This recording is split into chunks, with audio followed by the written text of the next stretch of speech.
यहाँ आपको अपडेट करेंगे। लाहौर में मुबैना तौर पर पुलिस वर्दी में मलबूस डाकुओं ने ताजिर से 1.5 करोड़ से जायद रकम लूट ली है।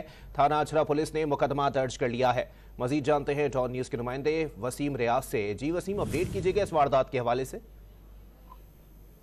जी देखें, बिल्कुल लाहौर में वारदातों का सिलसिला जो है वो जारी है। ये मुकदमा इचरा थाने में दर्ज किया गया और इस एफआईआर के मुताबिक पुलिस वर्दी में मलबूस डाकू थे जिन्होंने एक ताजिर को जो है वो इसके साथ वारदात की और वारदात में ताजिर 1 करोड़ 55 लाख रुपए जो है वो छीन कर ले गए। एफआईआर के मुताबिक 4 लोग मोटरसाइकिल पर आए, जिनमें से 2 ने पुलिस यूनिफॉर्म पहन रखी थी। मोटरसाइकिल सवार मुलजमान ने कहा कि जो मुतासरीन है उनको कहा कि उनके साथ चले। उनको डीएसपी मुगलपुरा ने जो है वो बुलाया है।